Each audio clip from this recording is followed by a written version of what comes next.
Alright, so this is a video about my Rubik's Cube skydive freefall stunt thing, and a lot of people seem pretty impressed that I solved the cube in freefall without dropping the cube. But I thought of that beforehand, and I modified my Rubik's Cube so that it was tied to me. A few people that knew it was tied to me were curious as to how I modified my cube so that it would stay tied to me during freefall, so I decided to show that. First thing you need is a fisheye screw. It's kind of hard to see, but it's just a screw with a little loop on the end. And you take that screw, which you can buy at Lowe's in a little bag, and you screw it into one of the center caps. I used a pair of vice grips, just screw it in like that. And then you take whatever string you can find and tie it to that, and then this end I tied around my wrist.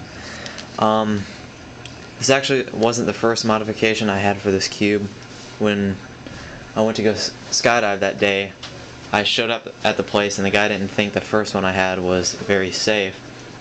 So we had to experiment in the actual hangar and make this little modification, and the only thing we really did was change the string that was tied to this because he didn't think the other one was safe enough. And this is actually the string I think that's used on parachutes, so it can withstand like 500 pounds of force, so it's definitely not going anywhere.